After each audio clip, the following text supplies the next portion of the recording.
ہمیں ہمارے نبی کی نبوت کے بارے میں بتا۔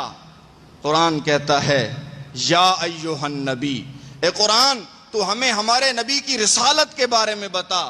قرآن کہتا ہے یا ایھا الرسول، کیا کہنے میرے نبی کی نبوت اور رسالت کے۔ میرے نبی سے پہلے بھی بڑے بڑے نبی آئے، لیکن ان کی نبوت، ان کی رسالت علاقائی تھی، قومی تھی، وقتی تھی، ایک خاص علاقے کے لیے وہ بھیجے گئے۔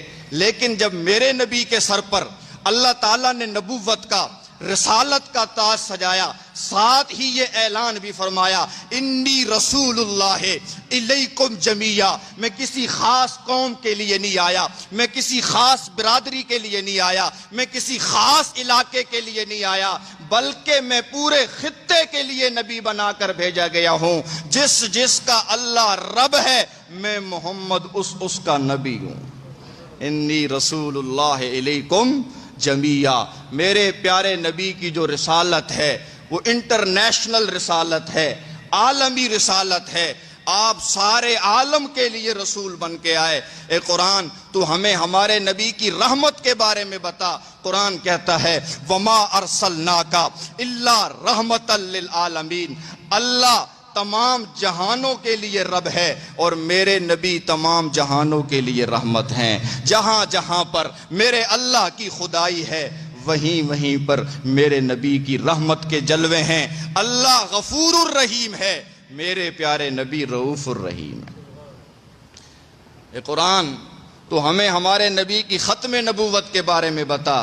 قرآن کہتا ہے ما کان محمد ابا احد من رجالکم ولکن رسول اللہ وخاتم النبیین۔ لوگوں نبی تو پہلے بھی آئے، لیکن یہ جو نبی ہے یہ آخری نبی ہے۔ اس نبی کے سر پر اللہ تعالیٰ نے ختم نبوت کا تاج سجایا ہے۔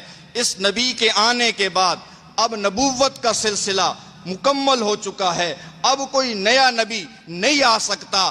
آپ کے بعد جو بھی نبوت کا دعویٰ کرے گا وہ جھوٹا ہوگا، ملعون ہوگا، دجال ہوگا۔ اس دنیا میں بھی وہ رسوا ہوگا، آخرت میں بھی وہ رسوا ہوگا۔ نبی پاک کے بعد کسی نئے نبی کا تصور بھی کفر ہے، کسی نئے نبی کا خیال لانا بھی کفر ہے۔ جو شخص کسی ایسے شخص سے جو نبوت کا دعوے دار ہو دلیل مانگے، نبوت کا دعوے دار بعد میں کافر ہوگا، اس نبی سے دلیل مانگنے والا پہلے کافر ہو جائے گا۔ تو یہ ختم نبوت میرے نبی کا اعزاز ہے۔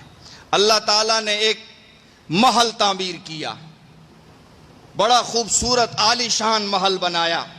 اس محل میں ایک اینٹ حضرت آدم صفی اللہ علیہ السلام ہیں، ایک اینٹ حضرت موسیٰ کلیم اللہ علیہ السلام ہیں، ایک اینٹ حضرت نوح نجی اللہ علیہ السلام ہیں، ایک اینٹ یوسف صدیق اللہ علیہ السلام ہیں، ایک اینٹ داؤد خلیفۃ اللہ علیہ السلام ہیں۔ نبوت کا محل تعمیر ہوتا رہا حتیٰ کہ ایک اینٹ جتنی جگہ خالی رہ گئی۔ آپ نے فرمایا وہ آخری اینٹ میں ہی ہوں۔ اللہ تعالیٰ نے مجھ محمد کو نبوت عطا فرما کے قصر نبوت کو مکمل فرما دیا۔